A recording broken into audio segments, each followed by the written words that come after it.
Hello साथियों, आज की क्लास में पिछले 20 साल में जितने भी अनुच्छेद से प्रश्न बने हैं उन्हें हम बारी बारी से देखने जा रहे हैं। तो जितने नए लोग हैं इस चैनल पर, चैनल को सब्सक्राइब करें, लाइक करें और शेयर करें।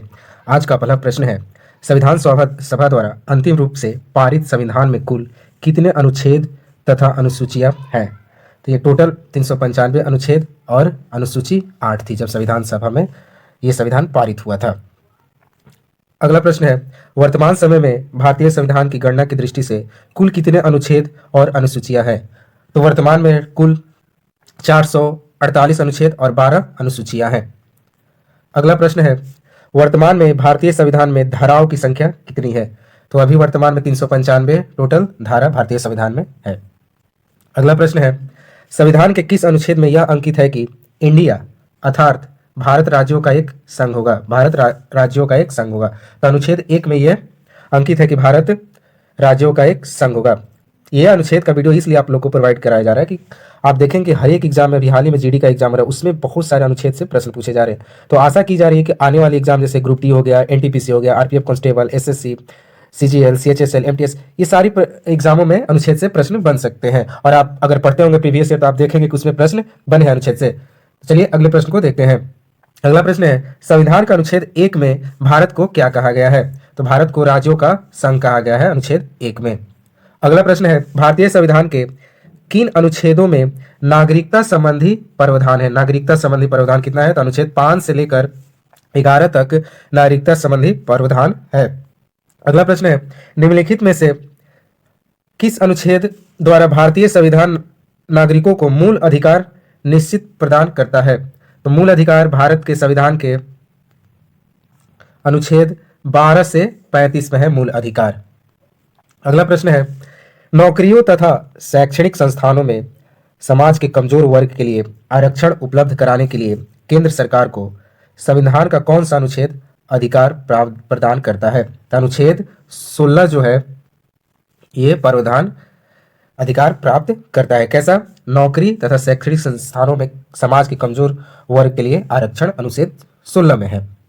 अगला प्रश्न है, भारत के संविधान का निम्न में से कौन सा अनुच्छेद अस्पृश्यता का उन्मूलन करता है तथा किसी भी रूप में इसके आचरण का निषेध करता है? इसका मतलब छुआछूत का अंत किस अनुच्छेद में है? तो यह अनुच्छेद 17 में अस्पृश्यता का यानी छुआछूत का अंत है।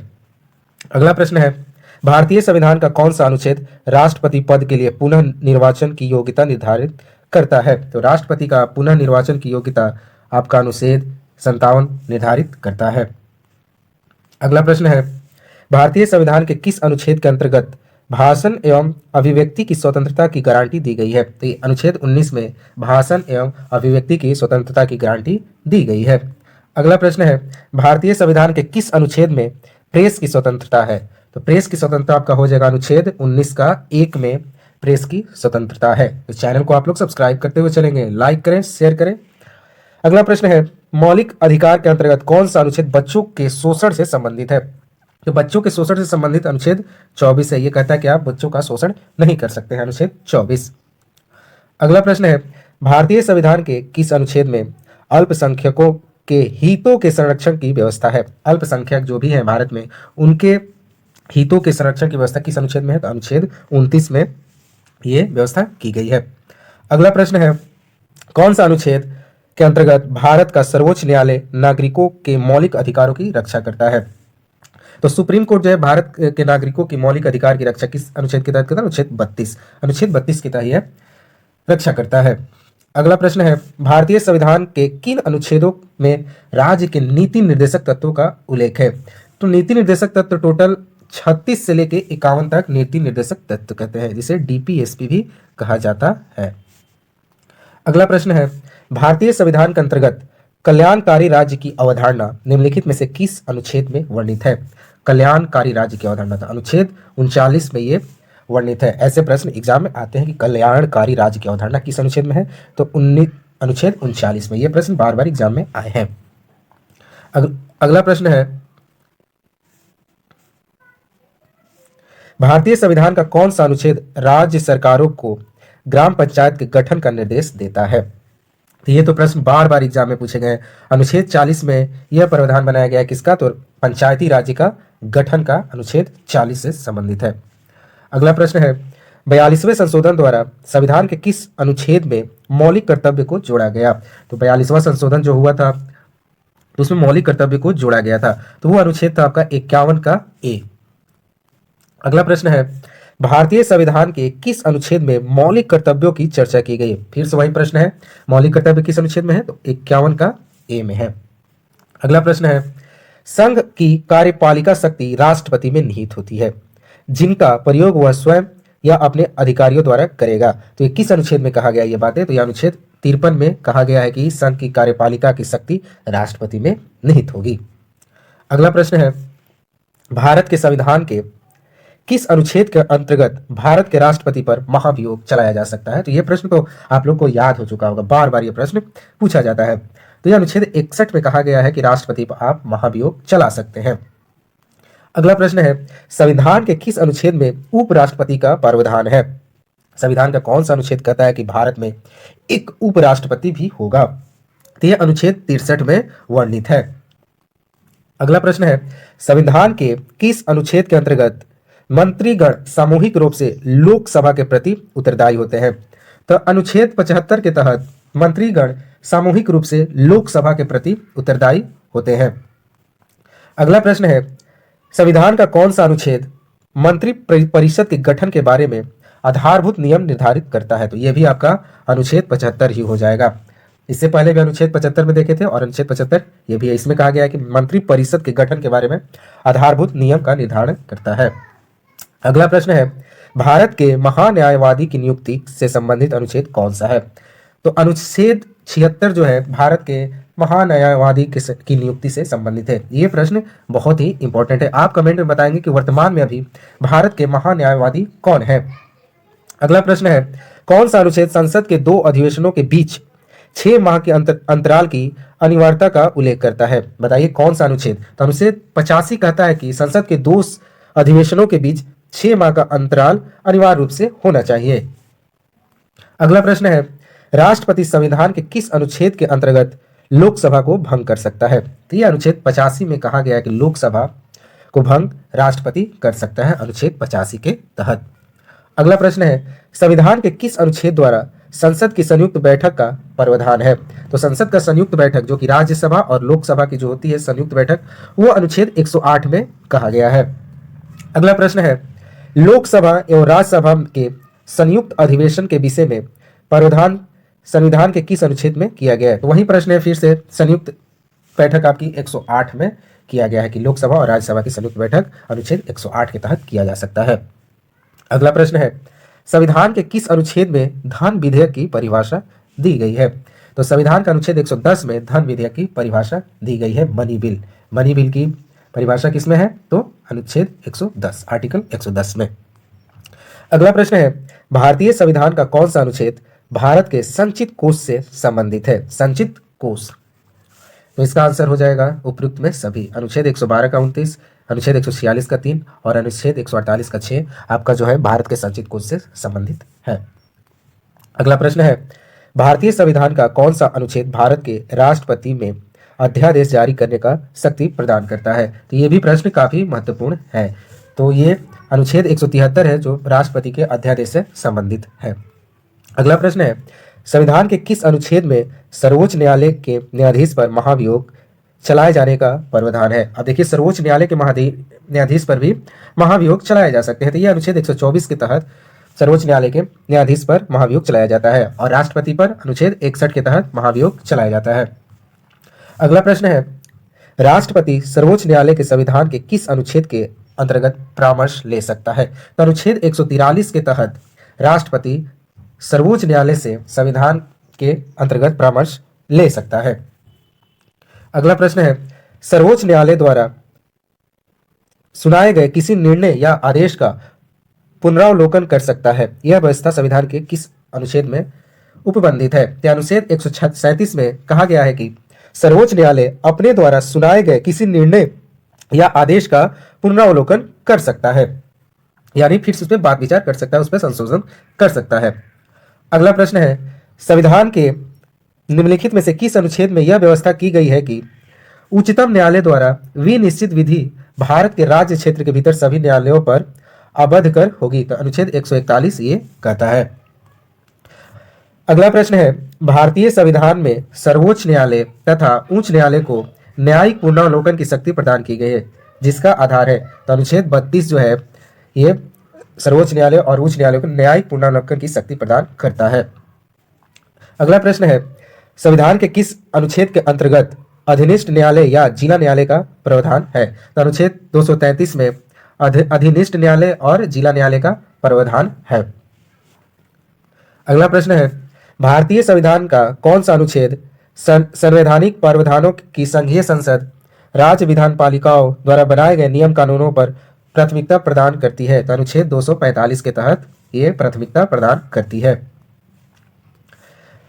ये प्रश्न काफी महत्वपूर्ण है, ये प्रश्न इंपॉर्टेंट है। देखिए क्या प्रश्न है, किस अनुच्छेद के तहत अवशिष्ट शक्तियां केंद्र के पास होती है, तो अनुच्छेद 248 के तहत अवशिष्ट शक्तियां केंद्र के पास होती है। अगला प्रश्न है, राज्यों द्वारा प्रार्थना करने पर भारत की संसद उन राज्यों के लिए किस अनुच्छेद के अंतर्गत कानून बना सकती है, तो अनुच्छेद 252 के तहत कानून बना सकती है। कब? जब राज्य प्रार्थना करेंगे कि संसद से, तब उनके लिए कानून बनाया जा सकता है, अनुच्छेद 252 के तहत। अगला प्रश्न है, भारतीय संविधान के अंतर्गत निम्नलिखित में से कौन सा अनुच्छेद संसद को राज्य सूची के संबंध में विधि बनाने की शक्ति प्रदान करता है, तो अनुच्छेद 249 जो है राज्य सूची के संबंध में नियम कानून या विधि बनाने की शक्ति प्रदान करता है। अगला प्रश्न है, भारतीय संविधान का कौन सा अनुच्छेद संसद को अंतर्राष्ट्रीय समझौते को लागू करने के लिए विधि निर्माण करने की शक्ति प्रदान करता है, तो यह अनुच्छेद 253 के तहत संसद जो है अंतर्राष्ट्रीय समझौते को लागू करने के लिए विधि निर्माण कर सकता है, यह अनुच्छेद 253 में वर्णित है। अगला प्रश्न है, यह प्रश्न बार बार एग्जाम में पूछे गए हैं, केंद्र सरकार के प्रशासनिक संबंध भारतीय संविधान के किस अनुच्छेद में वर्णित है, तो अनुच्छेद 256 से लेकर 263 में भारतीय संविधान के प्रशासनिक संबंध वर्णित है। अगला प्रश्न है, संविधान के किस अनुच्छेद के अंतर्गत केंद्र सरकार राज्य सरकारों को निर्देश दे सकती है, तो अनुच्छेद 256 के तहत केंद्र सरकार राज्य सरकारों को निर्देश दे सकती है। आप लोग चैनल को सब्सक्राइब करते हुए चलेंगे, क्योंकि चैनल पर काफी मेहनत किया जा रहा है, आपको क्वालिटी कंटेंट देने की व्यवस्था की जा रही है, तो आप लोग चैनल को सब्सक्राइब करते हुए चलेंगे। अगला प्रश्न है, अंतरजातीय परिषद के गठन का प्रावधान संविधान के किस अनुच्छेद में किया गया है, तो अनुच्छेद 263 में अंतरराज्यीय परिषद का गठन का प्रावधान किया गया है। अंतरराज्यीय परिषद का गठन अनुच्छेद 263 में किया गया है। अगला प्रश्न है, भारतीय संविधान के किस अनुच्छेद के अंतर्गत वित्त आयोग का गठन का प्रावधान है, तो वित्त आयोग वेरी वेरी इंपॉर्टेंट प्रश्न है ये आपका, तो 280 में वित्त आयोग के गठन का प्रावधान किया गया है, तो ये प्रश्न काफी इंपॉर्टेंट है। अगला प्रश्न है कि संपत्ति का अधिकार संवैधानिक अधिकार है, यह बताया गया है, तो यह अनुच्छेद 300 के क में है कि संपत्ति का अधिकार एक संवैधानिक अधिकार है। अगला प्रश्न है, भारतीय संविधान के किस अनुच्छेद के अंतर्गत नैसर्गिक न्याय के प्रसिद्ध सिद्धांत के सुनवाई का अधिकार का समावेश किया गया है। सुनवाई का अधिकार किस अनुच्छेद में है, तो अनुच्छेद 311 में सुनवाई का अधिकार का उल्लेख है संविधान के 311 में। अगला प्रश्न है, भारतीय संविधान के किस अनुच्छेद नई अखिल भारतीय सेवा की स्थापना का प्रावधान करता है, कहता है कि नई अखिल भारतीय सेवा का स्थापना होगा, तो किस संविधान के अनुच्छेद के तहत, अनुच्छेद 312 के तहत नई अखिल भारतीय सेवा की स्थापना की जा सकती है। अगला प्रश्न है, संविधान के किस अनुच्छेद द्वारा लोक सेवाओं को संरक्षण प्रदान किया जाता है, लोक सेवा जो है उसका संरक्षण किस अनुच्छेद के तहत प्रदान किया जाता है, तो अनुच्छेद 311 के तहत लोक सेवा को संरक्षण प्रदान किया जाता है। अगला प्रश्न है, संविधान के किस अनुच्छेद द्वारा संघ और राज्यों के लिए लोक सेवा आयोग का प्रावधान है। देखिए, संघ और राज्यों के लिए लोक सेवा आयोग का प्रावधान तो अनुच्छेद 315 के तहत किया गया है। अगला प्रश्न है, संविधान का अनुच्छेद 312 किससे संबंधित है, तो इसको हम लोग पढ़ चुके हैं, अखिल भारतीय सेवा से संबंधित है अनुच्छेद 312। अगला प्रश्न है, संघ लोक सेवा आयोग मतलब यूपीएससी के कार्यों का उल्लेख किस अनुच्छेद के अंतर्गत है, तो अनुच्छेद 320 में लोक संघ सेवा आयोग के कार्यों का उल्लेख है 320 में। अगला प्रश्न है, भारतीय संविधान के किस अनुच्छेद में निर्वाचन आयोग का प्रावधान है, तो ये तो प्रश्न काफी महत्वपूर्ण है, तो निर्वाचन आयोग का प्रावधान आपका अनुच्छेद 324 में किया गया है। अभी आप कमेंट में बताएंगे कि अभी मुख्य निर्वाचन आयोग का अध्यक्ष कौन है? अगला प्रश्न है, लोकसभा में एंग्लो इंडियन समुदाय के प्रतिनिधित्व के लिए प्रावधान संविधान के किस अनुच्छेद में किया गया है? तो अनुच्छेद 331 में एंग्लो इंडियन समुदाय का प्रतिनिधित्व का प्रावधान किया गया, अनुच्छेद 331 में। अगला प्रश्न है, अनुसूचित जातियों और अनुसूचित जनजातियों के लिए एक राष्ट्रीय आयोग गठित करने का प्रावधान संविधान के किस अनुच्छेद के अंतर्गत किया गया है? तो ये आपका अनुच्छेद 338 और 338 ए के अंतर्गत किया गया है। क्या किया गया है? तो अनुसूचित जातियों और अनुसूचित जनजातियों के लिए एक राष्ट्रीय आयोग का गठन। अगला प्रश्न है, संविधान के किस अनुच्छेद के अंतर्गत हिंदी भाषा को राजभाषा का दर्जा प्रदान किया गया है? तो अनुच्छेद 343 के 1 के तहत हिंदी भाषा को राजभाषा का दर्जा दिया गया है। यह प्रश्न काफी महत्वपूर्ण है।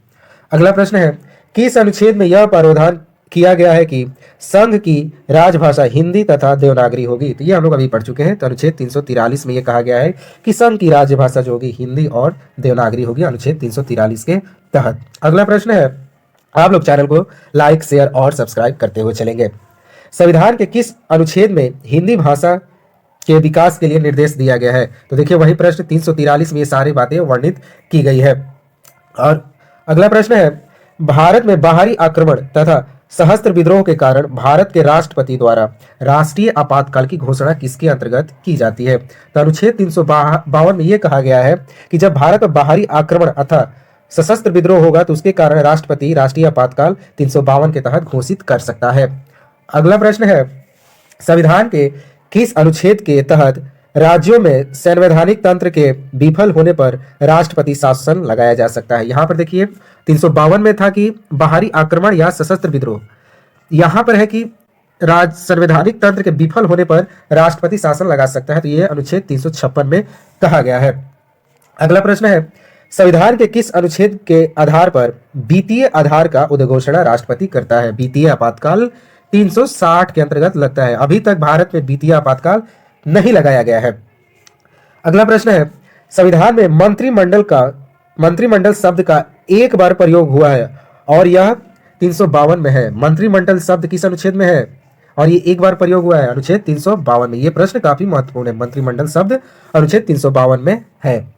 अगला प्रश्न है, भारत के संविधान का अनुच्छेद 350 के ए के अधीन उपलब्ध किससे संबंधित है? 350 का ए, तो ये प्राथमिक स्तर पर मातृभाषा में शिक्षा की सुविधाओं की व्यवस्था करने का उपबंध है। आपको 350 ए के तहत प्राथमिक स्तर पर मातृभाषा में शिक्षा सुविधा की व्यवस्था करनी होगी। अगला प्रश्न है, संसद को संविधान संशोधन का अधिकार दिया गया है। भारत का जो संसद है संविधान का संशोधन किस अनुच्छेद के तहत कर सकता है? तो अनुच्छेद 368 के तहत भारत का संसद संविधान में संशोधन कर सकता है। अगला प्रश्न है, भारत का संविधान का अनुच्छेद 368 किससे संबंधित? तो यह भी है संविधान संशोधन से संबंधित है, अनुच्छेद 368। अगला प्रश्न है, संविधान का वह कौन सा अनुच्छेद जिसके दुरुपयोग की शिकायत संसद के भीतर तथा बाहर सर्वाधिक हुई है और जिसका प्रयोग केंद्र के सत्तारूढ़ दल ने अनेक बार अपने स्वार्थ में किया है? तो अनुच्छेद 356 का प्रयोग बार बार किया गया अपने स्वार्थ के लिए। कौन? केंद्र में सत्तारूढ़ दल, जो दल सत्ता में है, विनिंग पार्टी है, वो इसका प्रयोग किया है। अगला प्रश्न है, किस अनुच्छेद के अंतर्गत जम्मू कश्मीर को भारतीय संविधान द्वारा विशेष स्थिति प्रदान की गई? ये प्रश्न तो बच्चा जानता है। 370 के तहत जम्मू कश्मीर को विशेष राज्य का प्रावधान है। अगला प्रश्न है, संविधान के किस अनुच्छेद के अंतर्गत नागालैंड राज्य के संबंध में विशेष उपबंधों का प्रावधान है? अनुच्छेद 371 जो है नागालैंड को 371 का क जो है नागालैंड को विशेष सेवा प्रदान करता है। अगला प्रश्न है, अनुच्छेद 370 किससे संबंधित है? तो यह जम्मू कश्मीर से संबंधित है। अगला प्रश्न है, अनुच्छेद 356 का संबंध किससे है? तो अभी हम लोगों ने पढ़ा है अनुच्छेद 356 का संबंध राष्ट्रपति शासन से है। राष्ट्रपति शासन हो जाएगा। आप कमेंट में बताएंगे 360 किससे संबंधित अनुच्छेद और 352 किससे संबंधित है।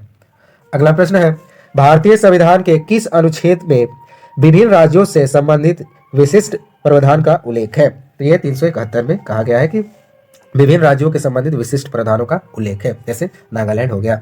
अगला प्रश्न है, भारत के संविधान का अनुच्छेद 371 जी में दिए गए विशिष्ट उपबंध किस राज्य से संबंधित है? 371 का जी आपका मिजोरम से संबंधित है और 371 का जो है नागालैंड से संबंधित है और 370 जम्मू कश्मीर से संबंधित है। अगला प्रश्न है, संविधान के किस अनुच्छेद के प्रावधानों के अंतर्गत भारत सरकार द्वारा भारत रत्न, पद्म विभूषण आदि अलंकरण प्रदान किए जाते हैं? तो अनुच्छेद 18 के तहत भारत सरकार द्वारा भारत रत्न, पद्म विभूषण आदि अलंकरण प्रदान किए जाते हैं। अगला प्रश्न है, संविधान के किस अनुच्छेद के अंतर्गत अल्पसंख्यकों को अपनी संस्कृति के संरक्षण तथा अपनी पसंद की शिक्षा व्यवस्थाओं की स्थापना एवं संचालन के अधिकार को मान्यता प्रदान की गई है? तो अनुच्छेद 29 और 30 में अल्पसंख्यकों से संबंधित है। अल्पसंख्यक से संबंधित अनुच्छेद कौन सा है? 29 और 30। माइनॉरिटी से संबंधित अनुच्छेद 29 और 30 है। अगला प्रश्न है, संविधान के किस अनुच्छेद में यह व्यवस्था की गई है कि प्रत्येक राज्य की प्राथमिक स्तर पर मातृभाषा की शिक्षा पर्याप्त सुविधाओं की व्यवस्था करने का प्रयास करेगा? तो अभी हम लोगों ने पढ़ा 350 में कहा गया कि प्राथमिक स्तर पर आपको मातृभाषा में शिक्षा देनी है और शिक्षक संबंधी सुविधाएं प्रदान करनी है, 350 के ए में। अगला प्रश्न है, भारतीय संविधान में समानता का अधिकार 5 अनुच्छेद द्वारा प्रदान किया जाता है, तो वह अनुच्छेद कौन कौन से हैं? समानता का अधिकार, तो ये आपके 14 से 18 जो है समानता का अधिकार प्रदान करते हैं। अगला प्रश्न है, नीति निर्देशक सिद्धांत के निम्नलिखित अनुच्छेदों में से कौन सा अंतर्राष्ट्रीय शांति और सुरक्षा के संवर्धन से संबंधित है? तो अनुच्छेद 51 जो है अंतर्राष्ट्रीय शांति और सुरक्षा के संवर्धन से संबंधित है। अगला प्रश्न है, भारत के संविधान का अनुच्छेद 355 के अधीन संघ का वह दायित्व है कि बाहरी आक्रमण और आंतरिक अशांति से राज्य की सुरक्षा करे। तो ये 355 में कहा गया है कि जब भी राज्य में बाहरी आक्रमण या आंतरिक अशांति हो तो राज्य की सुरक्षा करनी चाहिए। किसको? संघ को। अगला प्रश्न है, जब केंद्रीय मंत्रिमंडल ने 2002 में चुनाव सुधारों पर अध्यादेश के बिना किसी बदलाव के उसे राष्ट्रपति को वापस भेजा, तब राष्ट्रपति ने भारतीय संविधान के कौन से अनुच्छेद के अंतर्गत उसे सहमति दी? तो अनुच्छेद 123 के तहत उसने सहमति दी। तो यह प्रश्न आप एक बार और पढ़ लेंगे, यह प्रश्न क्या कह रहा है। अगला प्रश्न है, गुजरात में विधानसभा चुनाव जो कि 2002 में हुए थे, स्थगित करने के चुनाव आयोग के निर्णय की विधि मान्यता पर उच्चतम न्यायालय की राय जानने के लिए राष्ट्रपति ने उच्चतम न्यायालय से अनुरोध भारतीय संविधान के कौन से अनुच्छेद के अंतर्गत किया था? तो अनुच्छेद 143 के तहत राष्ट्रपति जो है उच्चतम न्यायालय से अनुरोध या विचार विमर्श कर सकता है, अनुच्छेद 143 से। अगला प्रश्न है, भारत के संविधान के निम्नलिखित अनुच्छेदों में से किसके अनुसार प्रत्येक राज्य की कार्यपालिका शक्ति इस प्रकार प्रयोग किया जाएगा जिसे कोई प्रतिकूल प्रभाव ना पड़े? तो यह अनुच्छेद 258 में कहा गया है। अगला प्रश्न है, प्रश्न देखिए काफी बड़े बड़े हैं लेकिन ये प्रश्न घुमा के बोले गए हैं। देखिए बच्चों का जो है 14 वर्ष से कम उम्र को बच्चे को आप कारखाने में या किसी काम पर नहीं रख सकते हैं। तो यह अनुच्छेद 24 में कहा गया कि आप 14 वर्ष के कम बच्चे को आप कारखाने या किसी काम में नहीं लगा सकते, अनुच्छेद 24 में वर्णित है। अगला प्रश्न है, भारतीय संविधान के किस अनुच्छेद के अंतर्गत नियंत्रण एवं महालेखा परीक्षक की नियुक्ति है, यानी CAG, controller and auditor general की नियुक्ति अनुच्छेद 148 में निहित है? आप कमेंट में बताएंगे कि भारत के महान न्यायवादी का नियुक्ति किस अनुच्छेद में वर्णित है। अगला प्रश्न है, भारत के प्रत्येक नागरिक का कर्तव्य होगा प्राकृतिक पर्यावरण का संरक्षण एवं सुधार, यह कथन भारतीय संविधान के किस अनुच्छेद में संदर्भित है? तो अनुच्छेद 48 का एक कहता है कि भारत के प्रत्येक नागरिक का कर्तव्य है कि प्राकृतिक पर्यावरण का संरक्षण और उसकी सुधार करे। अगला प्रश्न है, राज्य विधानसभाओं में आंग्ल भारतीय समुदाय के लिए प्रतिनिधित्व का प्रावधान भारत के संविधान के किस अनुच्छेद में संदर्भित है? तो अनुच्छेद 333 में यह संदर्भित है। अगला प्रश्न है, भारतीय संविधान का कौन सा अनुच्छेद भारत की विदेश नीति से संबंधित है? यह प्रश्न काफी इंपॉर्टेंट है, विदेश नीति से संबंधित अनुच्छेद 51 जो है विदेश नीति से संबंधित है। अगला प्रश्न है, भारतीय संविधान के किस अनुच्छेद के अंतर्गत अंतर्राष्ट्रीय समझौते पर प्रभावी बनाने हेतु संसद राज्य सूची के विषय पर कानून बना सकती है? अंतर्राष्ट्रीय समझौते पर राज्य सूची पर विषय पर कानून बना सकती है, तो अनुच्छेद 253 के तहत। अगला प्रश्न है, निम्नलिखित में से भारतीय संविधान के किस अनुच्छेद का उपयोग अभी तक नहीं किया गया है? तो अनुच्छेद 360 का अभी तक से उपयोग नहीं किया गया, जो कि वित्तीय आपातकाल से संबंधित है। अगला प्रश्न है, भारतीय संविधान का अनुच्छेद 17 किससे संबंधित है? तो अभी हम लोगों ने पढ़ा छुआछूत उन्मूलन से, अस्पृश्यता उन्मूलन से संबंधित है, छुआछूत नहीं कर सकते अनुच्छेद 17 के तहत। अगला प्रश्न है, किसी राज्य में विधान परिषद की स्थापना और समाप्ति का प्रावधान संविधान के किस अनुच्छेद में है? तो आप अनुच्छेद 169 के तहत किसी भी राज्य में विधान परिषद की स्थापना और उसकी समाप्ति कर सकते हैं। अगला प्रश्न है, भारतीय संविधान के किस अनुच्छेद में अनुसूचित जातियों और अनुसूचित जनजातियों के लिए आरक्षण? बताइए किस अनुच्छेद में है? तो अनुच्छेद 335 में अनुसूचित जाति और अनुसूचित जनजातियों के लिए